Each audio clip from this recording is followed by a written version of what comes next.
মানুষকে পরীক্ষার হল হিসাবে এখানে পাঠিয়েছি। এখানে সবাইকে আমি পরীক্ষা দেওয়ার জন্য পাঠিয়েছি। এটা হচ্ছে পরীক্ষার হল। এখানে আমি আল্লাহ রাব্বুল আলামিন মানুষকে বিভিন্ন জিনিস দিয়ে পরীক্ষা করব। ওয়ালানাবলুওয়ান্নাকুম বিশাইইম মিনাল খাউফি ওয়াল জু'i ওয়া নাকসিম মিনাল আমওয়াল ওয়াল আনফুসি ওয়াস সামারাত ওয়া বাশশিরিস সাবিরিন। আল্লাহ রাব্বুল আলামিন বলেন, বান্দা তোমাকে আমি ভয় দিয়ে পরীক্ষা করব। যখন ঝড় তুফান উঠে যায় তখন মানুষ দরজা জানালা লাগিয়ে আল্লাহ আল্লাহ করতে থাকে, মানুষ জোরে জোরে আজান দিতে থাকে, আজান দেয় আর আল্লাহকে ডাকে। এই যে করোনা এসেছে পৃথিবীতে, করোনা আসার পরে সরকার ঘোষিত হয়েছে মসজিদে গিয়ে নামাজ পড়া যাবে না, কিন্তু মসজিদে মুসল্লির জায়গা হয় না। সভাপতি মণ্ডলী, যারা আলোচনা করেছেন করবেন, আলোচক বৃন্দ, আমার সামনে উপবিষ্ট ধর্মপ্রাণ মুসলমান ভাইয়েরা, পর্দার আড়ালে অন্তরত মা ও বোনেরা, সকলের প্রতি অত্যন্ত শ্রদ্ধা ও ভালোবাসা জ্ঞাপন করছি। আপনারা সকলেই কেমন আছেন? আমি আলহামদুলিল্লাহ ভালো আছি। আলহামদুলিল্লাহ। বাংলাদেশে ওয়াজের অভাব নাই, জায়গায় জায়গায় ওয়াজ হচ্ছে, কিন্তু মানুষ হেদায়েত হচ্ছে না, গুনাহ আরো বাড়তেছে। কথা ঠিক না বেঠিক? এর কারণটা হচ্ছে আমরা ওয়াজ শুনি, ওয়াজে আসি, এখানে কাকুরিয়া ওয়াজ হচ্ছে, আগামীকালকে দেখবেন আশেপাশে সাইস্টলে বাজারে আরেকটা ওয়াজের মজবা বসবে। এখানে অনেক বক্তারা আছে, তারা বলবে যে গতকালকে মাহফিল হয়েছিল, বক্তা আসছিল, খুব বিরাট ওয়াজ করছে, একদম ফাটায় ফুটায় লাইছে। যদি জিজ্ঞেন ভাই কি ফাটাইছে, কি করছে, কিছুই বলতে পারে না। আলোচনা যতক্ষণ চলবে, সর্বপ্রথম আমরা মনের মধ্যে এই চিন্তা রাখতে হবে, এই ইচ্ছা পোষণ করতে হবে যে আমরা যতক্ষণ পর্যন্ত কথা হবে আমরা শিক্ষা গ্রহণ করব। কি করব? শিক্ষা গ্রহণ করব। শিক্ষা গ্রহণ করার পরে দ্বিতীয় নম্বরে আমাদের বাস্তব জীবনে আমলের সাথে সেটাকে সম্পৃক্ত করার চেষ্টা করব। আল্লাহ তাআলা আমি গুনাহগারকে এবং আমাদের সকলকে যতক্ষণ পর্যন্ত আলোচনা হবে আমলের নিয়তে, শিক্ষার নিয়তে বসার তৌফিক দান করুন। সকলে পড়ি আমিন।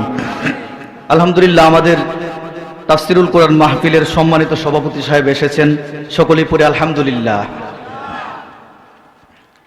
মানুষ হেদায়েত হয় না, অনেকেই বলে যে আল্লাহ যে সময় হেদায়েত করে এই সময় হেদায়েত হব, এই কথা বলে ঘরে বসে থাকে। কথা ঠিক না বেঠিক? ঘরে বসে থাকলে কি আল্লাহ হেদায়েত দিবে? হেদায়েত পাওয়ার জন্য আল্লাহ বলতেছে হেদায়েত আমার হাতে, ঠিক আছে, কিন্তু তুমি যদি হেদায়েত নিতে চাও আমার কোরআনের কাছে আসতে হবে। এখন ঘরে বসে কিন্তু হেদায়েত পাওয়া যাবে, আসতে হবে কোরআনের কাছে, কোরআনের ছায়াতলে আসতে হবে, কোরআনকে বুঝতে হবে, পড়তে হবে, তাহলে হেদায়েত পাওয়া যাবে। আজকে ইনশাআল্লাহ হেদায়েত নিয়ে কথা বলবো।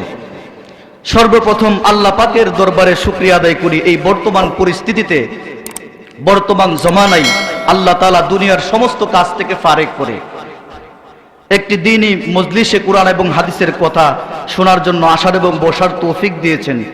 সেজন্য সকলেই জবান ছেড়ে অন্তর থেকে পড়ি আলহামদুলিল্লাহ। আল্লাহ পাকের প্রশংসা করে শেষ করার মতো নেই। আল্লাহ পাক আমাদেরকে যে পরিমাণ নিয়ামত দিয়েছেন, এই পরিমাণ যদি প্রশংসা করতে চাই, প্রত্যেক সেকেন্ডে আল্লাহ পাকের প্রশংসাও যদি করি, এরপরে আল্লাহ পাকের নিয়ামতের পরিমাণ শুকরিয়া করে শেষ করা যাবে না। এই যে আমার দেহটা চলতেছে, এই দেহের ভিতরে একটা শ্বাস নিঃশ্বাস প্রবাহিত হচ্ছে কিনা, এটা আল্লাহ পাকের নিয়ামত কিনা। এই শ্বাস প্রশ্বাস যদি না থাকে, আমি আপনি থাকবো, তাহলে প্রত্যেক সেকেন্ডে আল্লাহ পাকের নিয়ামত ভোগ করতেছি। আমাকে আল্লাহ তাআলা দুইটা চক্ষু দিয়েছেন, এটা আল্লাহ পাকের নিয়ামত। অনেককে চক্ষু দেন নাই, দুইটা হাত দিয়েছেন, পা দিয়েছেন, এগুলি আল্লাহ পাকের নিয়ামত। এজন্য আল্লাহ পাক যে পরিমাণ নিয়ামত দিয়েছেন, প্রত্যেক সেকেন্ডে সেকেন্ডে ঘুমিয়েও আল্লাহ পাকের নিয়ামত ভোগ করতেছি। কিন্তু আমরা শুকরিয়া করতে জানি না। অনেকেই শুকরিয়া করতে জানি না, আবার অনেকেই শুকরিয়া করি কিন্তু বুঝি না। কোন মানুষ যদি 5 ওয়াক্ত নামাজ সঠিকভাবে পড়ে, সুন্নতে জায়েদা মুআক্কাদা সহ পড়ে, তাহলে প্রত্যেকদিন 5 ওয়াক্তে অন্তত 40 রাকাত নামাজ হয়।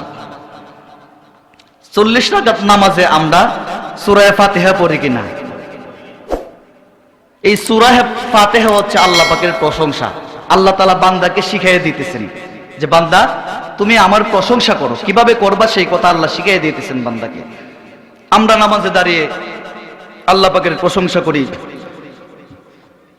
আলহামদুলিল্লাহি রাব্বিল আলামিন আর রহমানির রহিম মালিকি ইয়াউমিদ্দিন। আমরা পড়ি আলহামদুলিল্লাহ, সমস্ত প্রশংসা ওই মালিকের জন্য, ওই রবের জন্য যিনি রব্বিল আলামিন। আলম আল্লাহ তাআলা বলেন নাই, আলামিন, যে সমস্ত জগতের প্রতিপালক, সৃষ্টিকর্তা। ওই রবের জন্য প্রশংসা আদায় করার কথা বলতেছেন। কোন রব? রব শব্দের অনেকগুলি অর্থ, এর মধ্যে সময়ও কম নিয়ে বসছি। সর্বোপরি যে কথাটা ওঠে, রব শব্দের অর্থ হচ্ছে আল্লাহ পাকের সৃষ্টি জগতের যা কিছু আছে সকলের যখন যা কিছু প্রয়োজন পড়ে, যেই সময় যেই স্থানে যেই হাজতের প্রয়োজন হয়, সৃষ্টিকর্তা তার সৃষ্টিকে সেই সময়ে সেই মুহূর্তে সেই হাজত পূর্ণ করে দেয়, তার নাম হচ্ছে রব। সুবহানাল্লাহ পড়ি। বান্দা নামাজে দাঁড়িয়ে বলতেছেন আলহামদুলিল্লাহি রাব্বিল আলামিন, সমস্ত প্রশংসা ওই মালিকের জন্য, ওই রবের জন্য যিনি রব্বিল আলামিন, উভয় জগতের, সমস্ত জগতের মালিক। এই পৃথিবীটা 228টা রাষ্ট্রে গঠিত হয়েছেন। এই যে আসমান দেখতেছেন, জমিন দেখতেছেন, আল্লাহ তাআলা বলেন শুধু জগৎ বলতে তোমরা মনে করবা না দুনিয়া একটা জগৎ আর পরকালে একটা জগৎ। আল্লাহ রাব্বুল আলামিন বলেন জগৎ, আমি বহু জগৎ সৃষ্টি করে রেখেছি। এই আকাশের মধ্যে যেই দিনের বেলায় সূর্য আলো দেয়, সেই আলো সূর্যটা দুনিয়া থেকে, যেই দুনিয়াটা দেখতেছো সেই দুনিয়া থেকে 13 লক্ষ গুণ সেই সূর্যটা বড়। শুধু তাই নয়, বিজ্ঞান বলেন এই সূর্যটাকে, পৃথিবী থেকে 13 লক্ষ গুণ বড় সূর্য, এই সূর্যটাকে এরকম 3 কোটি সূর্যকে গিলে খেয়ে ফেলবে, হজম করে ফেলবে। এরকম তারকা আল্লাহ তাআলা আকাশে বহু অসংখ্য তারকা আল্লাহ তাআলা সৃষ্টি করে রেখেছেন। যদি সূর্যটা পৃথিবী থেকে 13 লক্ষ গুণ বড় হয়, আর সেই সূর্যকে 3 কোটি সূর্যকে একটা তারকা গিলে ফেলতে পারে, বিজ্ঞান বলে এক সময় বিজ্ঞান কোরআনকে সাপোর্ট করতো না, কোরআনকে বিশ্বাস করতো না। আজকে বিজ্ঞান কোরআনের কাছে ফকির হয়ে ফকিরের মতো হাত পেতে দাঁড়িয়ে আছেন। সুবহানাল্লাহ পড়ি। বিজ্ঞান আজকে কোরআনকে সাপোর্ট করে, কোরআনকে বিশ্বাস করে। বহু বৈজ্ঞানিক, বহু চিন্তাবিদ, দার্শনিক আল্লাহ পাকের কোরআনের রিসার্চ গবেষণা করতে এসে কালিমা পড়ে মুসলমান হয়ে গেছে। বিজ্ঞান বলতেছে শুধু সেই সূর্য নয়, তারকা নয়, এই তারকা, যেই তারকা 300 কোটি সূর্যকে গিলে খেয়ে ফেলতে পারে, এরকম তারকা আল্লাহ পাকের মহাশূন্যে অসংখ্য তারকা আল্লাহ সৃষ্টি করে রেখেছেন। এই তারকাগুলি যখন মহাশূন্যে যায়, সেই মহাশূন্যের মধ্যে আল্লাহ তাআলা আরেকটা জিনিস বানিয়ে রেখেছেন, সেটাকে বলা হয় ব্ল্যাক হোল। ইংরেজিতে বলা হয় ব্ল্যাক হোল, আর বাংলায় বলা হয় অন্ধকার কূপ। আল্লাহ রাব্বুল আলামিনের কোরআনের ভাষায় বলা হয় মাওয়াকিউন নুজুম, ফালা উকসিমু বিমাওয়াকিউন নুজুম ওয়া ইন্নাহু লাকাসামুন লাউ তা'লামুনা আযীম। আল্লাহ রাব্বুল আলামিন বলেন ওই তারকা যখন মহাশূন্যের মধ্যে চলে যায়, আর মহাশূন্যের মধ্যে তারকা ঘুরতে থাকে, আমার ব্ল্যাক হোলের কাছে, আমার ফাওয়াকিউন নুজুমের কাছে যখন চলে যায়, একটা ছোট বাচ্চা একটা চকলেট মুখে নিয়ে গিলে ছাবিয়ে খেয়ে ফেললে যেমন হয়, ওই তারকাগুলিকে মহাশূন্যে ওই ব্ল্যাক হোলের কাছে গেলে, মহাশূন্যের কাছে যখন তারকাগুলি যায় ব্ল্যাক হোলের কাছে, তারকাগুলি ওই ব্ল্যাক হোলের মুখের কাছে গেলে একটা ছোট বাচ্চা যেভাবে লজেন্স চকলেট খেয়ে ফেলে, তারকাগুলিকে এই মহাশূন্যের মধ্যে আল্লাহ রব্বুল আলামিনের সৃষ্টি এই ব্ল্যাক হোল ওইভাবে খেয়ে গিলে অজমহর করে ফেলে। এরকম তারকা আল্লাহ রব্বুল আলামিন আসমানে অসংখ্য ব্ল্যাক হোল আল্লাহ সৃষ্টি করে রেখেছেন। তাহলে মুসলমান মনে করবেন না শুধু পৃথিবীটাই একটা জগৎ, আল্লাহ পাকের সৃষ্টি অনেক অনেক গুণ বড়। বিজ্ঞান বলেন যদি এই পৃথিবীকে ওই ব্ল্যাক হোলের মধ্যে দেওয়া হয়, আর এই ব্ল্যাক হোলের মধ্যে পুরো গোটা পৃথিবীটাকে ব্ল্যাক হোলের মুখে দেওয়া হয়, 10 সেকেন্ডের ভিতরে পৃথিবীটা হারিয়ে যাবে, তার কোনো কুল কিনারা পাওয়া যাবে না। যদি ব্ল্যাক হোল এত বড় বড় সৃষ্টি আল্লাহ রেখে থাকেন, তাহলে এই পৃথিবীটা তো আল্লাহ পাকের কাছে কিছুই না, নগণ্য। কথা ঠিক না বেঠিক? এই পৃথিবীর মধ্যে 228টা রাষ্ট্র, এর মধ্যে বাংলাদেশ একটা রাষ্ট্র। কথা ঠিক না বেঠিক? বাংলাদেশের ভিতরে নরসিংদী একটা জেলা, নরসিংদীর ভিতরে এটা মাধবদী থানা নাকি মাধব পলাশ থানা, এই পলাশ থানার ভিতরে কাকুরিয়া এক গ্রাম, এই গ্রামের মধ্যে আপনি আব্দুল্লাহ, আল্লাহ পাকের নজরে কি আপনি আছেন মনে করেন? আল্লাহ পাকের, আমরা তো মনে করি যে আমরা কি জানি হয়ে গেছি, একটু টাকা পয়সা হয়ে গেলে, একটু ক্ষমতা হয়ে গেলে বলি হামসে বড় কোন হে, আমার চেয়ে বড় আর কে আছে। তখন আমার বাক্সবে, আমার চলাফেরায় রাস্তাঘাটে সব কিছু সাইড হয়ে যায়। কিন্তু আল্লাহ বলতেছে বান্দা আমার সৃষ্টির কাছে তো তুমি কিছুই না, এর চেয়ে বড় বড় কিছু আমি সৃষ্টি করে রেখেছি, তুমি তো আমার কাছে নগণ্য একটা কিছু। আল্লাহ রাব্বুল আলামিন বলেন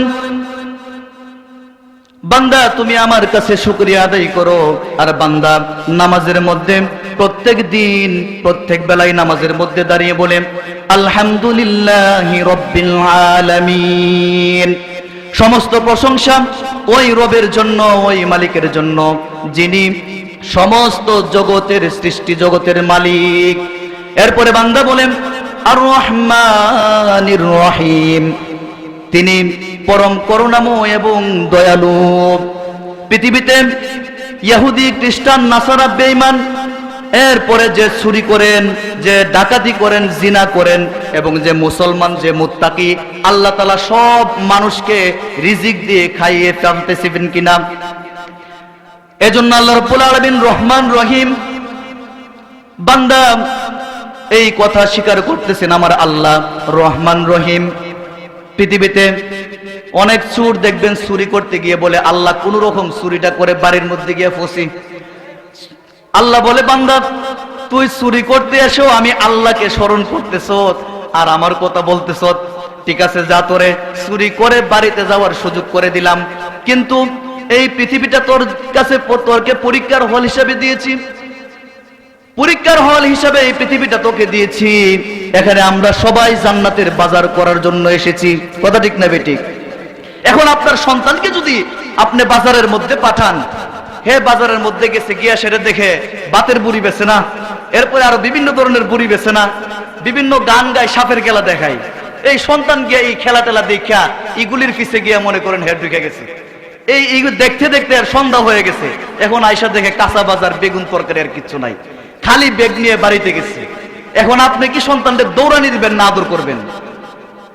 আল্লাহ রাব্বুল আলামিন বলেন বান্দা এই পৃথিবীটা হলো তোমার পরীক্ষার হল, এখানে তোমাকে আমি পাঠিয়েছি জান্নাতের বাজার করার জন্য। তুমি ইচ্ছা করলে খালি বেগ নিয়ে আমার কাছে আসতে পারবে, ইচ্ছা করলে তুমি সেই বেগ ভরপুর করে আমার কাছে আসতে পারবে। তোমার হিসাব নিকাশ হবে সেই সময়ে, যেই সময় হিসাব নিকাশের সময় হবে। আল্লাহ রাব্বুল আলামিন সবাইকে পৃথিবীতে সুযোগ সুবিধা করে দিয়েছেন, রিজিকের ফয়সালা করে দিয়েছেন। এই জন্য আমরা আল্লাহ পাকের প্রশংসা করি। আর রহমানির রহিম, আল্লাহ বড় মেহেরবান, দয়ালু, করুণাময়। এরপরে বান্দা আবার বলতেছেন মালিকি ইয়াউমিদ্দিন। রব্বুল আলামিন, আপনি বিচার দিনের মালিক। যখন এই পৃথিবী ভেঙে চুরমার করে দিয়ে সব কিছু ভেঙে আল্লাহ রব্বুল আলামিনের দরবারে হাজিরা করাইবেন। ওই সময় আমার জীবনের, আমার এই দুনিয়ার জীবনের হিসাব নিকাশের মালিক আপনি। বান্দা সেই কথা স্বীকার করলো। আল্লাহ পাকের প্রশংসা যখন করলো, আল্লাহ রব্বুল আলামিন বলতেছেন, বান্দা, কোন মানুষ যদি গিয়ে চেয়ারম্যান সাহেবের কাছে, এমপি সাহেবের কাছে গিয়ে বলে, আপনি অনেক দয়ালু, আপনি আমাদের এলাকার রাস্তাঘাট করে দিয়েছেন, মসজিদের উন্নয়ন করে দিয়েছেন, এখন চেয়ারম্যান সাহেব তো জিগাইবে আপনাকে এটা চিনতে পারি নাই। আল্লাহ রব্বুল আলামিন বলতেছেন, বান্দা, ওই নামাজের মধ্যে বান্দার সাথে বলতেছে, বান্দা তুই আমার প্রশংসা করলি, আমাকে রহমান রহিম দয়ালু দাবি বললি, এরপরে আমাকে বিচার দিনের স্বামী স্বীকার করলে, তুই কে? বান্দা বলতেছে, ইয়্যাকা না'বুদু ওয়া ইয়্যাকা নাস্তাঈন। আল্লাহ, আমি তোমার বান্দা, আমি তোমার গোলাম, আমি তোমার ইবাদত করি আর তোমার কাছে সাহায্য প্রার্থনা করি। আল্লাহ রব্বুল আলামিন বলতেছে, বান্দা তুই যেহেতু আমার গোলাম, আমার কাছে সাহায্য চাস, তোর কোনো আরজ আছে কিনা? কি চাস আমার কাছে?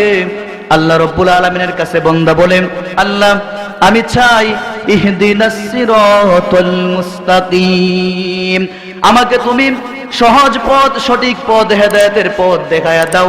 আল্লাহ রব্বুল আলামিন বলে, বান্দা এতক্ষণ পর্যন্ত আমার প্রশংসা করলি, আমার গোলামি করলি, আমাকে রব স্বীকার করলি, আমাকে বিচার দিনের স্বামী হিসাবে মানলি, তাহলে হেদায়েতের পথও আমার কাছে চাইলি, তাহলে তো বোঝা যায় তুই হেদায়েতের পথে আছস। বান্দা বলতেছে, আল্লাহ না, আমি বাংলাদেশে সঠিক পথে, হেদায়েতের পথে চলতে গিয়ে দেখি সবাই দাড়ি রাখে, সবাই জুব্বা পরে, পাগড়ি মাথায় দেয়, কিন্তু ইসলামের মধ্যে বিভিন্ন দলে বিভক্ত হয়ে আছে। কথা ঠিক না বেঠিক? কেউ তাবলীগ, কেউ সরমনাই, কেউ ওয়াহাবি, কেউ সুন্নি, কেউ আটরশি, কেউ দেওয়ানবাগি, কেউ কুতুববাগি, এরপরে আরো কত দল। কথা ঠিক না বেঠিক? কিন্তু কোরআন কিন্তু একটা, ইসলামের ব্যানার, ইসলামের পতাকাও একটা, ইসলামের বাউন্ডারিও একটা। কিন্তু আমি বাংলাদেশে ইসলাম পালন করতে গিয়ে দেখি সবাই ভালো ভালো কথা বলে, সবাই হেদায়েতের কথা বলে, সবাই ভালো মানুষ, কিন্তু বিভিন্ন দল বিভিন্ন দলে আছে, বিভিন্ন মানুষের বিভিন্ন মতবাদ। আল্লাহ, আমি যাব কোথায়? সেই পথ তুমি আমার দেখায় দাও। আল্লাহ বলতেছে, তো বান্দা তুই যখন সেই পথ চাস, তাইলে কি পথ চাস এটাই আমার কাছে বল। বান্দা বলেন, সিরাতাল্লাযীনা আন'আমতা আলাইহিম গায়রিল মাগদুবি আলাইহিম ওয়ালাদ-দাল্লিন। রব্বুল আলামিন, আমাকে সেই পথ তুমি দেখিয়ে দাও যেই পথে চলে পূর্ববর্তী মানুষগণ হেদায়েত পেয়েছে, যেই পথে চলে মানুষগণ পুরস্কৃত হয়েছে, যেই পথে চলে তোমার নিয়ামত, তোমার রহমত পেয়েছে, সেই পথ আমাদেরকে দেখায়া দাও। সিরাতাল্লাযীনা আন'আমতা আলাইহিম, সেই হেদায়েতের পথ, যেই পথে যারা পুরস্কৃত হয়েছেন, সেই পথ আমাকে দেখায়া দাও। গায়রিল মাগদুবি আলাইহিম ওয়ালাদ-দাল্লিন, আর তাদের পথ তুমি দেখাও না যেই মানুষেরা ওই পথে চলার পরে গুমরাহি হয়ে গেছে, পথভ্রষ্ট হয়ে গেছে, তোমার গজব তাদের উপরে নাজিল হয়েছে, সেই পথ আমাদেরকে দেখাও না। আল্লাহ বলতেছে, বান্দা তুই তো এমন এক পথ চেয়ে বসছ যেই পথ বিরাট মুসিবতের পথ। এই আখিরি জমানায় ومن يطع الله والرسول فأولئك مع الذين أنعم الله عليهم من النبيين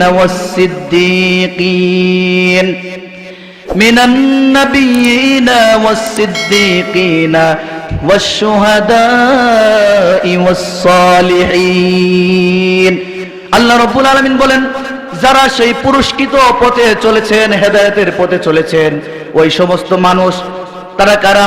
প্রথম নম্বরে আমি আল্লাহ রাব্বুল আলামিন এবং আমার প্রিয় হাবিব মুহাম্মাদুর রাসূলুল্লাহ সাল্লাল্লাহু আলাইহি ওয়াসাল্লামকে যারা ইত্তিবা করেছেন।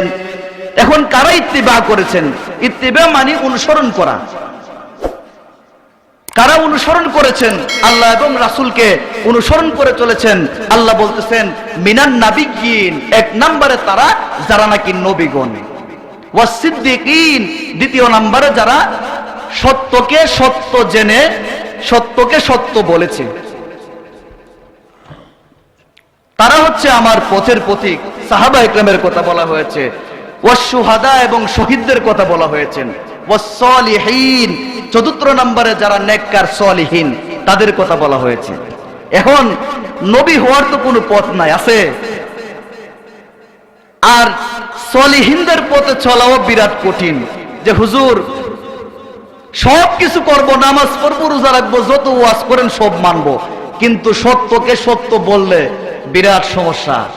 যদি সত্যকে সত্য বলি তাহলে এই সমাজে বসবাস করা আমার জন্য খুব কঠিন।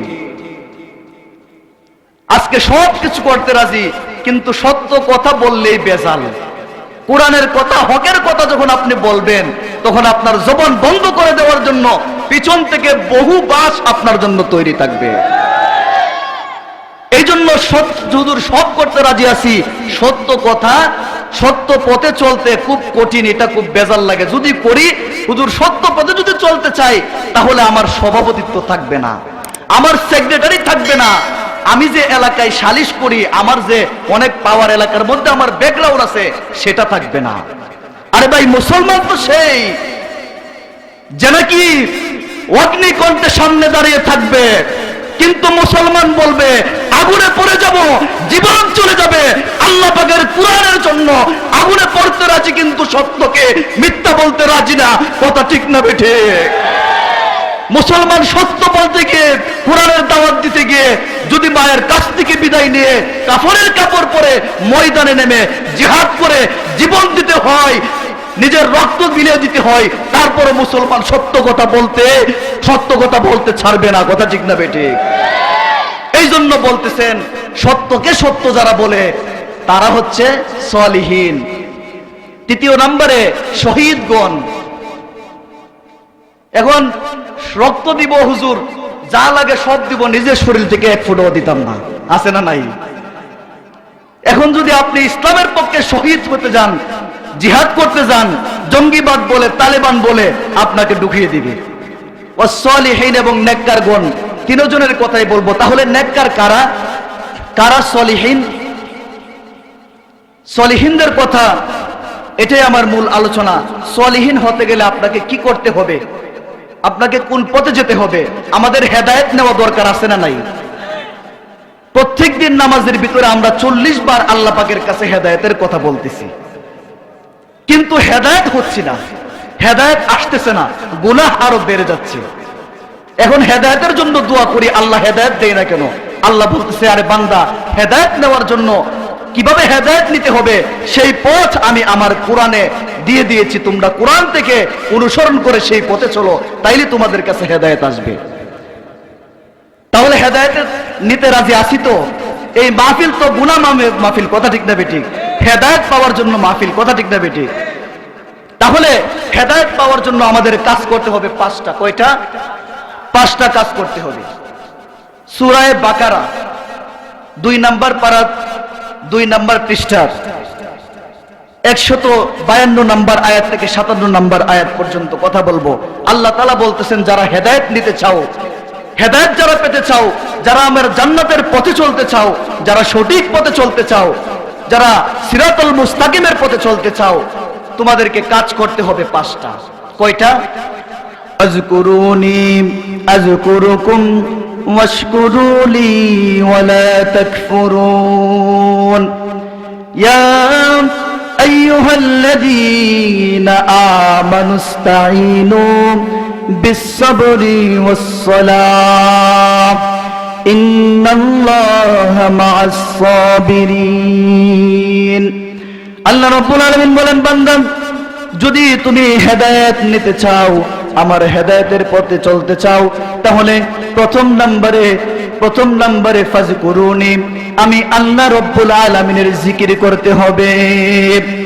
জিকির দ্বারা অধিকাংশ মুফাসসিরিনে কিরাম, তাফসিরে ইবনে কাসির, তাফসিরে ফি জিলালিল কুরআন, আর অনেকগুলি তাফসিরের কিতাবে অধিকাংশ মুফাসসিরে কিরাম এই জিকির শব্দ থেকে প্রথম এবং প্রধান যে অর্থটি তুলেছেন, আল্লাহ রাব্বুল আলামিন ওই কথা বুঝাইতেছেন, জিকির মানে প্রথম নাম্বার অর্থ হচ্ছে জিকিরের অনুসরণ করা।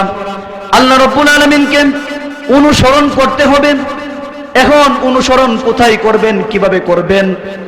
আল্লাহ রাব্বুল আলামিন বলেন, বান্দা তুমি দোকানদারি করতেছো, এই দোকানদারির সময় যখন পাল্লাই মাপ দিবে তখন আমি আল্লাহ রাব্বুল আলামিনকে অনুসরণ করতে হবে। অনেক দোকানদার আছে নাম মাপের মধ্যে বেজাল দিয়ে দেই, আছে না নাই? ওই সময় আল্লাহ রাব্বুল আলামিনকে যদি কেউ অনুসরণ করে বেজাল দেওয়া সম্ভব হবে? আপনি ব্যবসা করেন, বাণিজ্য করেন, চাকরি করেন, চাকরিতে যাওয়ার পরে যেই স্থানে থাকবেন সেখানে গিয়েও আল্লাহ রাব্বুল আলামিনকে অনুসরণ করতে হবে। অনেক জায়গায় মাহফিলের মধ্যে যাই, মাহফিলের মধ্যে যাওয়ার পরে গত 3 দিন আগে বালুকাই মাহফিলে গেছি, বয়ানে ওঠার পরেই বলতেছে হুজুর দোয়া পড়ে দেন, সময় শেষ। আমি বললাম ভাই দোয়া করে দিব, বলতেছে হুজুর উপর থেকে অর্ডার। উপর থেকে যদি অর্ডার হয় তাহলে আপনি যে সরকারি ডিপার্টমেন্টে আছেন, আপনি যে আপনার জায়গায় যেই জায়গায় রয়েছেন উপরের অর্ডার শুনে আপনি মাহফিল বন্ধ করে দিলেন। আপনি যে মুসলমান, আপনার কি দায়িত্ব ছিল, আপনার কি হক ছিল? আপনি যদি একটু প্রতিবাদই না করতে পারেন তাহলে এরকম চাকরি ছেড়ে দিয়ে ব্যান চালিয়ে খাওয়া ভালো আমি মনে করি। এই জন্য যে যেই জায়গায় চাকরি করবে, যে যেই স্থানে দায়িত্বশীল থাকবে ওই স্থান থেকে আল্লাহ রাব্বুল আলামিনকে অনুসরণ করতে হবে। সমাজের মধ্যে অনেক মানুষ বিচার সালিশ করে, আসে না নাই? রাত্রে গেছে গিয়ে বলতেছে ভাই আমার তো এই সমস্যা, আমার খুব মারধর করছে, খুব আঘাত করছে, জুলুম করছে। তো বিচারকও বলতেছে আয় সব্বাস তোরে মারছে, ঠিক আছে যা কালকা শক্ত একটা বিচার করবে। সকালবেলা ঘুম থেকে ওইটা যখন গেছে বিচারে গিয়ে বসছে, গিয়ে দেখে বিচার তো সব উল্টা। হ্যাঁ মায়ের উকাইছে, হ্যাঁ উপরে আবার সব জুলুম চলতেছে, বিচারও হয়ে দেওয়া লাগতেছে, আছে না নাই? রাইতের ভিতরে ওই বিপক্ষের সাক্ষাৎ মোলাকাত হয়ে গেছে। আপনারা কি টের পাইতেছেন? এই জন্য আল্লাহ রাব্বুল আলামিন বলেন ফাযকুরুনি, বান্দা তুমি আমাকে স্মরণ করবা, তুমি আমাকে অনুসরণ করবা। শুধু সুবহানাল্লাহ আর লা ইলাহা ইল্লাল্লাহ জিকির করে আমার জিকির হবে না। তুমি সুবহানাল্লাহ সুবহানাল্লাহ জিকির করবা মসজিদের কোনায় বসে, আর এদিক দিয়ে তোমার বিবি তোমার সন্তান মার্কেটে পর পুরুষের সাথে ঘষাঘষি করে গিয়ে চলবে, এই সুবহানাল্লাহর জিকির তোমার কোনো কাজে আসবে না। এই জন্য ভাইরা আমার, আল্লাহকে অনুসরণ করতে হবে আমার জীবনের প্রত্যেকটি কর্মে, আমার ব্যক্তিগত জীবনে, আমার পারিবারিক জীবনে, আমার সামাজিক জীবনে, আমার রাষ্ট্রীয় জীবনে, আমার সব জীবনের প্রত্যেকটা কর্মের সাথে আল্লাহ রাব্বুল আলামিনকে অনুসরণ করতে হবে। অনুসরণ শুধু জিকির করে হবে না। কথা কি বুঝতে পারতেছেন? এই জন্য আল্লাহ বলতেছেন বান্দা তুমি আমাকে অনুসরণ করো। ফাযকুরুনি, বান্দা তুমি আমি আল্লাহ রাব্বুল আলামিনকে অনুসরণ করো। যদি তুমি আমি আল্লাহ রাব্বুল আলামিনকে অনুসরণ করো, ফাযকুরুনি আমাকে অনুসরণ করো, আযকুরুকুম আমি আল্লাহ রাব্বুল আলামিন নিজে তোমাকে অনুসরণ করব। আল্লাহ যদি কোনো বান্দাকে অনুসরণ করে, কাহারো দিকে দয়ার নজরে তাকায়, তে তো শান্তির সাগরে সুখের সাগরে ভেসে যাবে। কথা ঠিক না বেটি? এই জন্য আল্লাহকে অনুসরণ করা দরকার, আছে না নাই? এটা খালি সামিয়ানার ভিতরে না, বাইরে গিয়েও করব, বাইরে গিয়েও করতে হবে সব জায়গায়। এই ওয়াজ কিন্তু আজকের ওয়াজ খুব কঠিন, মানা খুব কঠিন। আমরা ওয়াজ শুনি, মাহফিল হচ্ছে সব জায়গায়, কিন্তু মানুষ হেদায়েত নাই। কারণ মানুষ শিক্ষার নিয়তে বসে না, আমলের নিয়তে বসে না। শুধু ওয়াজ শুনে যে হুজুরে কেমনে গান গাইলো, টানলো, কেমনে সুরে কি বললো, কিন্তু হুজুরে কি বলছে এই কথা মানুষ আমলে নেয় না। এই কারণে ওয়াজ হচ্ছে হেতুলি ওয়ালা তাকফুরুন। বান্দা তুমি তোমার যতই সমস্যা হোক না কেন, তোমাকে আমি কিছুই দেই নাই, এরপরে আমি আল্লাহ রাব্বুল আলামিনের কৃতজ্ঞতা জ্ঞাপন করতে হবে। ইয়া আইয়ুহাল্লাযীনা আমানুস্তাঈনু বিস-সাবরি ওয়াস-সালাহ ইন্নাল্লাহা মা'আস-সাবিরিন। তৃতীয় নম্বরে আল্লাহ রাব্বুল আলামিন বলেন ইস্তাঈনু, বান্দা তুমি আমি আল্লাহর কাছে সাহায্য প্রার্থনা করো। চাইতে হবে কার কাছে? নাকি দুনিয়ার কোনো বাবার কাছে? আপনার সন্তান দেওয়ার মালিক কে? আপনার ব্যবসায় বরকত দেওয়ার মালিক কে? আপনাকে অ্যাক্সিডেন্ট থেকে, রোগ বেমারি থেকে, বালা মুসিবত থেকে, গজব থেকে হেফাজত করার মালিক কে?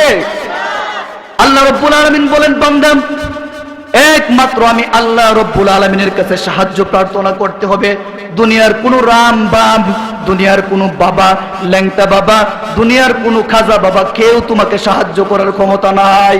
এজন্য আল্লাহ বলতেছেন, বান্দা ইয়া আইয়ুহাল্লাযীনা আমানু, হে ঈমানদারগণ, তোমরা সাহায্য প্রার্থনা করো একমাত্র আমি আল্লাহ রাব্বুল আলামিনের কাছে। এখন অনেক মানুষ বলবেন, হুজুর ঠিক আছে আল্লাহর কাছে সাহায্য প্রার্থনা করব, কিন্তু খাজা বাবার অথবা ল্যাংটা বাবারে উসিলা করে এলাম মনে আছে না এরকম ফাতাইরা মানুষ। আল্লাহ রাব্বুল আলামিন বলতেছেন, বান্দা উসিলা করার কোনো সুযোগ নাই, আমি আল্লাহ রাব্বুল আলামিনের কাছে সাহায্য চাইবা। তোমার উসিলা হবে দুইটা জিনিস। কয়টা? আল্লাহ রাব্বুল আলামিন বলেন, ইস্তাঈনু, সাহায্য প্রার্থনা করো, তোমার উসিলা হবে বিসসবরি ওয়াসসালাম। এক নম্বরে তোমার উসিলা হবে নামাজ। বিশ্বনবী মুহাম্মদুর রাসূলুল্লাহ সাল্লাল্লাহু আলাইহি ওয়াসাল্লাম যখন সমস্যায় পড়ে যেতেন, বিপদে পড়ে যেতেন, সাহাবায়ে কেরাম যখন কোনো সমস্যায় পড়ে যেতেন, যেই কোনো সমস্যায়, যেই কোনো মুসিবতে বিশ্বনবী এবং সাহাবায়ে কেরাম সঙ্গে সঙ্গে নামাজে দাঁড়িয়ে যেতেন। এই জন্য আপনার সন্তান হয় না, আপনার ব্যবসার বরকত নাই, আপনি রোগে ভুগতেছেন, আপনার ব্যবসায় শুধু লস আর লস, আপনার পারিবারিক জীবনে অশান্তি, আপনার সামাজিক জীবনে অশান্তি, আপনার যত সমস্যা রয়েছে সমস্ত সমস্যার জন্য আপনাকে আল্লাহ পাকের কাছে চাইতে হবে। আর চাইবেন যখন সমস্যা হয়ে যাবে সঙ্গে সঙ্গে নামাজের মাধ্যমে। কিসের মাধ্যমে? নামাজের মাধ্যমে সাহায্য প্রার্থনা করতে হবে। আপনার উসিলা হবে নামাজ, এরপরে আপনার উসিলা হবে ধৈর্য, বিসসবরি ওয়াসসালাহ, সবুর করতে হবে, ধৈর্য ধারণ করতে হবে। অনেক মানুষ দোয়া পড়ে, দোয়া পড়তে পড়তে যখন কবুল হয় না তখন বিরক্ত হয়ে যায়, যে দোয়া করলাম আল্লাহর কাছে, এত দোয়া করলাম আল্লাহ কবুল করে না, যা নামাজ আর পড়তাম না। আছে না নাই? দোয়া যখন করতে থাকে, দোয়া কবুল হয় না, তখন আল্লাহর প্রতি গুসা করে ফেলে, রাগ করে ফেলে, যেহেতু দোয়া করলাম আল্লাহ কবুল করে না। দোয়া যদি আল্লাহ কবুল নাও করে, আল্লাহ বলেন, বান্দা তোমার দোয়া আমি 3 সময় কবুল করি। যখন তুমি দোয়া করলা সঙ্গে সঙ্গে আমি দোয়া কবুল করে ফেলি, সুবহানাল্লাহ পড়ি। এটা হচ্ছে একটা। দ্বিতীয় নম্বরে, বান্দা তুমি দোয়া করছো, আমি সঙ্গে সঙ্গে কবুল করি না, তোমার সমস্যার কারণে অথবা যে কোনো কারণে করি না, এটা কিছুদিন পরে অথবা 2 বছর 5 বছর তোমার মরণের আগে একবার হলেও সেই দোয়াটা কবুল করি। এটা হচ্ছে দ্বিতীয়। তৃতীয় নম্বরে, দুনিয়াতে তোমার দোয়া কবুল করলামই না, পরকালে হাসরের মাঠে বান্দা যখন যাবে, গিয়ে দেখবে যে অনেক নেক আমল বান্দার জন্য বস্তা ভরে ভরে রেখে দিয়েছেন। বান্দা বলবে, আল্লাহ আমি তো এই নেক আমল করি না, এগুলি কোথায় থেকে আসছে? আল্লাহ বলবে, দুনিয়াতে যে দোয়া করছিলা, এই দোয়ার জন্য যে আমি কিছু দিতে পারি নাই, পরকালে তোমার জন্য নেক আমলের ব্যবস্থা করে রেখেছি। এই জন্য আল্লাহ রাব্বুল আলামিন বলেন, ইয়া আইয়ুহাল্লাযীনা আমানুস্তাঈনু বিসসবরি ওয়াসসালাহ ইন্নাল্লাহা মা'আস সাবিরিন। বান্দা তুমি আমি আল্লাহ রাব্বুল আলামিনের কাছে সাহায্য প্রার্থনা করবে নামাজের মাধ্যমে এবং ধৈর্য ধারণ করে দোয়া করতে হবে। তুমি দোয়া করলা, চাইলে আমি কবুল করি নাই, ধৈর্য ধারণ করতে হবে। এরপরে আল্লাহ রাব্বুল আলামিন বলতেছেন, নবীজি আপনি বলে দিন, আমি দুনিয়াতে সমস্ত মানুষকে পরীক্ষার হল হিসাবে এখানে পাঠিয়েছি, এখানে সবাইকে আমি পরীক্ষা দেওয়ার জন্য পাঠিয়েছি। এটা হচ্ছে পরীক্ষার হল। এখানে আমি আল্লাহ রাব্বুল আলামিন মানুষকে বিভিন্ন জিনিস দিয়ে পরীক্ষা করব। ওয়ালানাবলুওয়ান্নাকুম বিশাইইম মিনাল খাউফি ওয়াল জু'i ওয়া নাকসিম মিনাল আমওয়াল ওয়াল আনফুসি ওয়াস সামারাত ওয়া বাশশিরিস সাবিরিন। আল্লাহ রাব্বুল আলামিন বলেন, বান্দা তোমাকে আমি ভয় দিয়ে পরীক্ষা করব। যখন ঝড় তুফান উঠে যায়, তখন মানুষ দরজা জানালা লাগিয়ে আল্লাহ আল্লাহ করতে থাকে, মানুষ জোরে জোরে আজান দিতে থাকে, আজান দেয় আর আল্লাহকে ডাকে। এই যে করোনা এসেছে পৃথিবীতে, করোনা আসার পরে সরকার ঘোষিত হয়েছে মসজিদে গিয়ে নামাজ পড়া যাবে না, কিন্তু মসজিদে মুসল্লির জায়গা হয় না।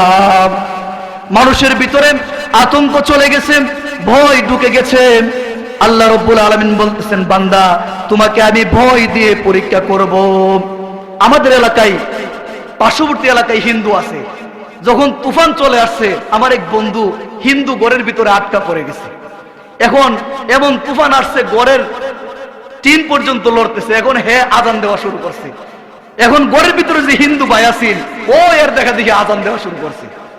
এখন হে কইতেছে, কি ভাই তুমিও আজান দিলাম? ও ভাই, যেই মিলে তুফান উঠছিল, আমরার ভগবান সারা কোনো সম্ভব না, মুসলমানের আল্লাহ সারা। সুবহানাল্লাহ করি। এই জন্য আল্লাহ বলতেছেন, বান্দা তোমাদেরকে আমি ভয় দিয়ে পরীক্ষা করব। ওয়ালা নাবলুওয়ান্নাকুম বিশাইইম মিনাল খাউফি ওয়াল জুই ওয়া নাকসিম মিনাল আমওয়াল ওয়াল আনফুসি ওয়াস সামারাত। এরপর আল্লাহ রাব্বুল আলামিন বলেন, তোমাকে ভয় দিব, তোমাকে ক্ষুধা দিব। তুমি এক বেলা খাইতে পারলে আরেক বেলা খাইতে পারবা না, অভাব অনটনে ভুগবা। এই অভাব অনটনে ভুগে যদি আল্লাহর নাশুকরিয়া আদায় করো তাহলে হবে না, শুকর আদায় করতে হবে। তোমাকে আমি তোমার জীবন দিয়ে পরীক্ষা করব। রাস্তাঘাটে চলতেছো, হঠাৎ অ্যাক্সিডেন্টে তোমার পা চলে গেছে, হাত চলে গেছে। এই সময় আল্লাহ পাকের নাশুকরিয়া করা যাবে না। অনেক লোক অভিযোগ করে, হুজুর সারা বছর খালি অসুখ থাকে, আমারও অসুখ, আমার ঘরওয়ালার অসুখ, আমার বাচ্চাদের অসুখ। নামাজ পড়ে রোজা রাখি, আল্লাহর পথে চলি, আল্লাহ কালে আমার অসুখ দেই। আর যেই লোকেরা নামাজ পড়ে না, রোজা রাখে না, পশ্চিম দিকে ফিরেও তাকায় না, এই মানুষেরা সারা বছর কোনো অসুখই হয় না। আল্লাহ রাব্বুল আলামিন বলতেছে, বান্দা এই দুনিয়াতে পরীক্ষার হল হিসাবে পাঠিয়েছি, আমি তোমাদেরকে পরীক্ষা করব তোমাদের দেহ দিয়ে, তোমাদের জীবন দিয়ে, এরপরে তোমাদের সম্পত্তি দিয়ে তোমাদেরকে পরীক্ষা করব। ব্যবসা চলতেছে, হঠাৎ দেখবেন এমন লস হয়েছে, ব্যবসায় এমন লস খেয়েছেন, আপনি একেবারেই ফকির হয়ে গেছেন। এরপরে সম্পদ নাই, অর্থকড়ি নাই, একেবারে গরিব অসহায়। ওই লোকগুলি আল্লাহ পাকের নাশুকরিয়া আদায় করা যাবে না। আল্লাহ রাব্বুল আলামিন বলে, বান্দা তোমার কিচ্ছু নাই, তোমাকে আমি আল্লাহ রাব্বুল আলামিন পরীক্ষার মধ্যে রেখেছি। তোমার ফসলাদি নষ্ট করে ফেলবো, তোমার ফসলাদি নষ্ট করে তোমাকে পরীক্ষা করব। এরপরে বিভিন্ন কায়দায় তোমাকে পরীক্ষা করব। আল্লাহ রাব্বুল আলামিন বলেন, ওয়ালা নাবলুওয়ান্নাকুম বিশাইইম মিনাল খাউফি ওয়াল জুই ওয়া নাকসিম মিনাল আমওয়াল ওয়াল আনফুসি ওয়াস সামারাত ওয়া বাশশিরিস সাবিরিন। এ নবীজি, আমার বন্ধু, ওই সমস্ত মানুষদেরকে সুসংবাদ জানিয়ে দিন, ওই সমস্ত মানুষদেরকে সুসংবাদ জানিয়ে দিন। তারা কারা? আল্লাযীনা ইযা আসাবাতুহুম মুসিবা ক্বালু ইন্না লিল্লাহি ওয়া ইন্না ইলাইহি রাজিউন। যারা নাকি বিপদের সময়, মুসিবতের সময় এই কথা জবান দিয়ে ঘোষণা করে দেই যে আমি তো আল্লাহ পাক রব্বুল আলামিনের সৃষ্টি মাখলুকাত, আমি তো আল্লাহ পাকের বান্দা। আমার যত মুসিবত এসেছে, আমার যত সমস্যা এসেছে, সবকিছু আমি আল্লাহ রব্বুল আলামিনের পক্ষ থেকে এসেছে। আমার যা কিছু এসেছে আল্লাহর পক্ষ থেকে এসেছে। সুতরাং আমি মুসিবতে পড়ে গেছি, বিপদে পড়ে গেছি, উদ্ধার করার মালিক একমাত্র আমার আল্লাহ রব্বুল আলামিন। যেই বান্দা জবান দিয়ে এই কথা স্বীকার করবে, আমি তো সেই মাওলার, যে মাওলা আমাকে সৃষ্টি করেছে, যে মাওলার কাছে আমাকে ফিরে যেতে হবে। সেই মাওলার উপরে আমি ভরসা করেছি, সেই মাওলার উপরে আমি অটুট থেকেছি, আমার বিশ্বাসকে অটল রেখেছি।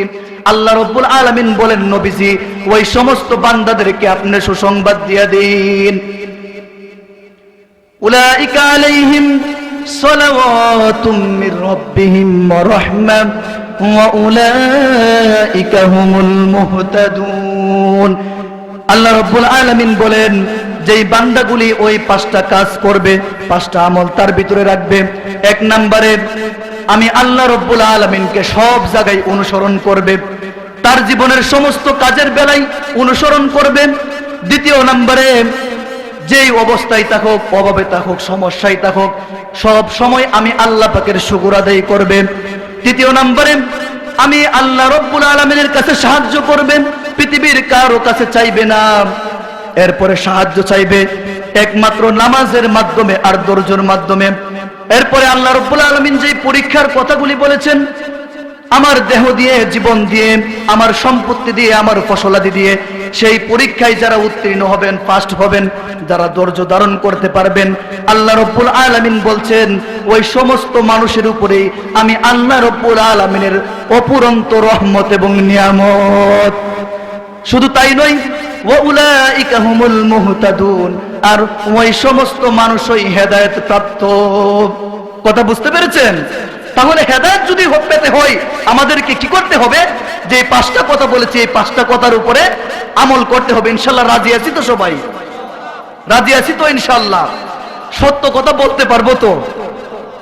যে হুজুর সব আমল করলাম, উচিত কথাটা বলতে পারবো না, এটা খুব বেজাল। আমরাও, আপনারা কি বলবেন, আমরা এখন সত্য কথা বলতে গেলে জবান বন্ধ হয়ে যায়। বলে হুজুর ওয়াজ করবেন সব আকাশের উপর আর মাটির নিচের, জমিনের নিচের, এর ভিতরে যা আছে সুদ, ঘুষ, হারাম, হালাল, দুর্নীতি, এইগুলি নিয়ে হুজুর বলার দরকার নাই। সব মাটির নিচের আর আকাশের উপরের ওয়াজ করবেন। যদি হুজুর জমিনের ওয়াজ করেন, দুনিয়ার ওয়াজ করেন, তাহলে হুজুর চলবে না, ওয়াজ করা যাবে না। তো আপনারা কি করবেন? কিন্তু মুসলমান, আল্লাহু আকবার, মুসলমানের ইতিহাস অনেক লম্বা, শেষ করতে পারবো না ভাই।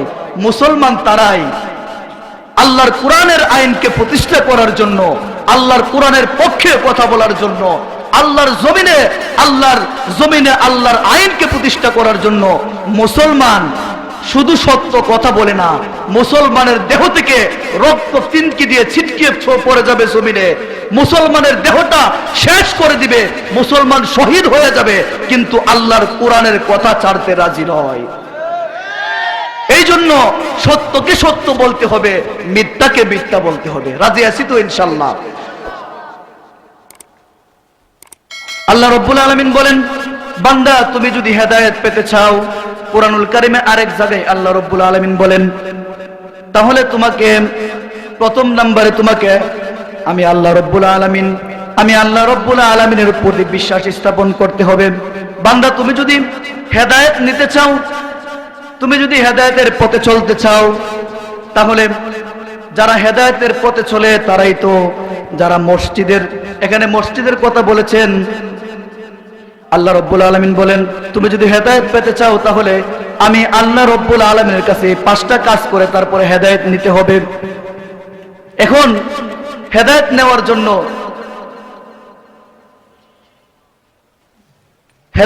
জন্য সবাই রাজি আছি তো ইনশাআল্লাহ? তাহলে আমাদেরকে সর্বপ্রথমেই সত্যের পক্ষে কথা বলতে হবে। বিশ্বনবী মুহাম্মদুর রাসূলুল্লাহ সাল্লাল্লাহু আলাইহি সাল্লামের চাচা আবু তালিব, যিনি হযরতে মুহাম্মদ সাল্লাল্লাহু আলাইহি সাল্লামের শরীর, আবু তালিবের এমন কোনো জায়গা নাই যেই জায়গায় পড়ে নাই, বুকে নিয়েছেন, পিঠে নিয়েছেন, মাথায় নিয়েছেন, কিন্তু মরণের সময় নবীজি সাল্লাল্লাহু আলাইহি সাল্লাম বলতেছেন যে চাচা যান, একবার কালিমাটা পড়ুন, লা ইলাহা ইল্লাল্লাহ বলুন, মুহাম্মাদুর রাসূলুল্লাহ বলতে হবে না, তাহলে আমি হাসরের ময়দানে আপনার জন্য গিয়ে সুপারিশ করব। কিন্তু আবু তালিবের সঙ্গভঙ্গরা তাকে এসে বলল যে মরার সময় যদি আপনি কালিমা পড়েন, তাহলে সবাই বলবে আবু তালিব সারা জীবন আমাদের ধর্ম পালন করে গেছে, মরণের সময় ধর্মে চুলকালি লাগায় গেছে, হেদায়েত হয় নাই। বিশ্বনবী তার চাচার কবরের কাছে গিয়ে কাঁদতেছেন। আল্লাহ রাব্বুল আলামিন ফেরেশতা পাঠিয়ে দিয়েছেন। আল্লাহ বলেন ইন্নাকা লা তাহদি মান আহবাবতা ওয়ালাকিন্নাল্লাহা ইয়াহদি মান ইয়াশা ওয়া হুয়া আ'লামু বিল মুহতাদিন। হে নবী, আপনি চোখের পানি ফেলবেন না, হেদায়েত আপনার হাতে আমি দেই নাই, হেদায়েত একমাত্র আমি আল্লাহ রাব্বুল আলামিনের হাতে। আর সেই হেদায়েত নেওয়ার জন্য কোরআনের কাছে আসতে হবে। রাজি আছি তো ইনশাআল্লাহ? এখন সমাজে যদি সত্য কথা বলতে চাই, হকের পথে চলতে চাই, অনেক মানুষ, অনেক বুদ্ধিজীবী আপনাকে বাধাগ্রস্ত করবে, অনেক বুদ্ধিজীবী বাধাগ্রস্ত করবে সত্যের পথে চলার জন্য। এক লোক, একটা ঘটনা মনে হয়েছে, উদাহরণ বলবো কিনা। এক লোক, অন্ধ লোক, তার দুইটা চক্ষু নাই। এখন ওই এলাকার মানুষ, বন্ধু বান্ধব তারে অনেক সময় মস্কারি করে বলে, কিরে ভাই বিয়া করবানি? এখন সে অন্ধ মানুষ, সে বলে আমি অন্ধ মানুষ, আমার কাছে কে মেয়ে বিয়ে দিবে? পরে তার বন্ধু বান্ধব মিল্লা চিন্তা করলো যে লো এক কাজ করে, হে যখন অন্ধ মানুষ, চোখ নাই, তার তো একটা বিয়া শাদী করানোর দরকার আছে, লো একটা মেয়ে খুঁজি। এখন খুঁজতে খুঁজতে মনে করেন পাশের এলাকায় গেছে, গিয়ে এক মেয়ে পাইছে, কিন্তু মেয়ে এতটা ডক না, বেডোখা, একেবারে কালা, নাক মোটা, টুট মোটা, দাঁত অনেক উঁচা উঁচা। এখন প্রস্তাব দিছে, পরে রাজি হয়ে গেছে। দুইজনকে বিবাহ করায় দিল। বিবাহ করায় দেওয়ার পরে এই অন্ধ মানুষ আর ওই মহিলা বাসর করে গেছে। যাওয়ার পরে স্বামী স্ত্রী গপগুস করতেছে, গল্প গুসব করতেছে। এখন মহিলা বলতেছে যে স্বামী, আমি যে কত সুন্দর তুমি যদি দেখতা, এলাকার কত ফুলাফান যে আমার পিছনে সিরিয়াল ছিল, তোমার তো দুইটা চক্ষু নাই, তোমার লাগে অনেক কষ্ট লাগে, আমি যে কত সুন্দর তুমি যদি দেখতা। এই অন্ধ লোক মনে মনে যে আল্লাহ দুইটা চক্ষু দেও না, এত সুন্দর একটা বউ দিছো আমারে। মনে মনে খালি দোয়া করে, আল্লাহ বউরে যদি দেখতে পারতাম। হঠাৎ করে একদিন শুনে যে এই পাশের এক বাজারের মধ্যে মাইকিং করতেছে যে আজকে কাকুরিয়া অথবা এই পাঁচদুনা বাজারের মধ্যে চক্ষু যাদের নাই, যাদের চোখে ছানি পড়ে গেছে, তাদেরকে চক্ষু চিকিৎসা করা হবে, কম টাকায়, বিনামূল্যে, অল্প টাকার মাধ্যমে চিকিৎসা করা হবে। অন্ধ লোক তো সেই কথা শুনে এমন খুশি হয়েছে, বলতেছে যাক এত সুন্দরী বউ পাইলাম, আল্লাহ বুঝে আমার দিকে ফিরা তাকাইছে। বউয়ের কাছে গেছে, গিয়া বলতেছে বউ, একটা খুশির সংবাদ আছে, গুড নিউজ আছে। কি গুড নিউজ? পাঁচদুনা বাজারে তো ডাক্তার আসছে, যাদের চোখের মধ্যে ছানি পড়ছে, চক্ষু নাই, তাদেরকে চিকিৎসা করে চোখ ভালো করবে। তুমি যে এত সুন্দর, তোমারে দেখতে পারি না, আল্লাহ আমার ডাক কবুল করছে, তোমারে দেখার মতো একটা পথ পাই ফেলছে। বউ তো এক কথা শুন না, ভিতরে হালুয়া টাইপ। বউ বলতেছে আমি যে স্বামীর কাছে গফ করলাম, আমি এত সুন্দর, পোলাপাই আমার পিছনে লাইন ধরে আছে, এখন এই কানা বেড়া যদি দেখালাতে তো আমারে সর্বপ্রথম চোখ দিয়া ছায়া লাডিলে আমারে দৌড়ানি দিব। কথা ঠিক না বেটি? বউ বলতেছে খবরদার, এই সমস্ত লোক বাটফার, এই সমস্ত লোক বন্ড, মিথ্যাবাদী, তাদের কাছে কখনো যাইবা না। গেলে তোমাদের বুগা বাগা দিয়া টাকা টুকা নিয়ে চুপ তো ভালো হইতো না, আরো নষ্ট হইব। খবরদার, এই সমস্ত লোকের কাছে যাওয়া যাবে না। ঠিক তদ্রুপ ভাবে আজকে সমাজের হকের পথে যদি আমরা চলতে চাই, আমরা সাধারণ মানুষ সত্যের পথে যেতে চাই, কোরআনের কাছে যেতে চাই, কিছু বুদ্ধিজীবী মানুষ যারা নাকি সমাজকে, এলাকাকে, ধর্মকে, বিভিন্ন পলিটিশিয়ান দলকে লুটেপুটে খাচ্ছে, তারা আপনাকে সেই পথে যাইতে দেয় না। বলে খবরদার, এই পথে যদি যাও তাহলে তুমি গুমরা হয়ে যাইবা। আরে এরা তো বালা না, এরা তো এই, এরা তো সেই। কথা ঠিক না বেটি? আসল কথা হচ্ছে, আপনি যদি সত্যের পথে চলে যান, আপনি যদি কোরআনের কাছে চলে যান, আপনি তো সত্যটা স্পষ্ট আপনি দেখতে পারবেন। হে যে বাটপার, হে যে বন্ড, হে যে মিথ্যাবাদী, হে যে অনেক বড় সিটার, এইটা তো প্রমাণ হয়ে যাব। কথা ঠিক না বেটি? এই জন্য সমাজে কিছু মানুষ আল্লাহর কোরআনের কাছে আসার জন্য আপনাকে বাধাগ্রস্ত করবে। কিছু মানুষ বলবে নামাজ রোজার দরকার নাই, এত বন্দিগি করে কি হবে? আছে না নাই? অনেক মানুষ বলে হুজুর নামাজ পড়ি না, কি হয়েছে? ইমান তো অনেক শক্ত, ইমান অনেক মজবুত, কেউর খেতের লাইল ভাগি না, কেউর হক নষ্ট করি না। আমি তো মনে করি ইমানদার এবং বেঈমানের মধ্যে একমাত্র পার্থক্য হচ্ছে নামাজ। কথা ঠিক না বেটি? এই জন্য সত্য কথা বলতে রাজি আছি তো ইনশাল্লাহ। সত্য কথা বলার জন্য যদি কেউ আল্লাহর কোরআনের পথে আসতে গিয়ে, আল্লাহর কোরআনের পক্ষে কথা বলতে গিয়ে যদি কেউ কুমন্ত্রণা দেয়, কারো কুমন্ত্রণা শুনবো না। সন্তানাদিকে মাদ্রাসায় পাঠাইবো। কোথায় পাঠাইবো? দিন শিক্ষা দিব। যদি দিন শিক্ষা না দিয়ে মরে যাই, এই সন্তান আপনার কবরের পাশে গিয়ে দাঁড়িয়ে প্রস্রাব করবে, বলতেও পারবে না, কারণ তার মধ্যে সেই বুঝ নাই। সন্তানকে আল্লাহর কোরআন শিক্ষা দেওয়াবেন। এই সন্তান আপনার কবরের পাশে গিয়ে হাত উঠিয়ে দোয়া করবে। আল্লাহ রাব্বুল আলামিন বলেন, কোন সন্তান যদি তার বাবা মার জন্য দোয়া করে, আমি আল্লাহ ওই বান্দাকে, আমি আল্লাহ এই বান্দাকে কবরে শাস্তি দিতে আমার লজ্জা লাগে। কোন বান্দা যদি আমি আল্লাহ পাকের কোরআন পড়ে, আমি আল্লাহ পাকের বিশ্বনবীর হাদিস পড়ে তার বাবা মা কবরে জাহান্নামে আগুনে ভুগে, আমি আল্লাহ তাদেরকে জাহান্নামের আগুনে জ্বালাইতে আমার বড় কষ্ট লাগে। বান্দা যখন, সন্তান যখন পিতামাতার কবরের পাশে গিয়ে দোয়া করে, আল্লাহ তাআলা ওই পিতামাতার কবরের আযাব মাফ করে দেন। এই জন্য আমাদেরকে সন্তানকে কোরআনের শিক্ষা দিতে হবে। ইনশাআল্লাহ রাজি আছি তো? এরপরে আল্লাহ রাব্বুল আলামিন বলেন, যারা হেদায়েতের পথে চলবে আরো 5টা কাজ তাদের করতে হবে। যারা প্রথম নাম্বার কাজ হচ্ছে মসজিদ আবাদ করতে হবে। কি করতে হবে? মসজিদ আবাদ করতে হবে। মসজিদ আবাদ করতে হবে। এরপরে মসজিদ আবাদ করে নামাজ কায়েম করতে হবে, যাকাত দিতে হবে, আল্লাহ পাকের ভয় করতে হবে। পৃথিবীর আর কাউকে ভয় করা যাবে না। অনেকেই মসজিদ নির্মাণ করে, মসজিদ নির্মাণ করার পরে মসজিদ আবাদ মানে প্রতিষ্ঠিত করা, নির্মাণ করা অথবা মসজিদ বানানি। কিন্তু মসজিদ বানানোর পরে মসজিদের নামাজ পড়ে মসজিদকে ভরপুর করে রাখা, এটাও একটা আবাদ। মসজিদের সভাপতি, সেক্রেটারি, ক্যাশিয়ার অনেকেই আছে, নামাজে মসজিদেই দেখা যায় না। এই জন্য হেদায়েত পাওয়ার জন্য আরো 5টা কাজ করতে হবে। 1 নম্বরে আল্লাহর প্রতি বিশ্বাস রাখতে হবে, পরকালের প্রতি বিশ্বাস রাখতে হবে। 2 নম্বরে আপনাকে যাকাত আদায় করতে হবে। একমাত্র আল্লাহকে বিশ্বাস করতে হবে, আল্লাহকে ভয় করতে হবে। পৃথিবীর আর কাউকে ভয় করা যাবে না। ইনশাআল্লাহ রাজি আছি তো?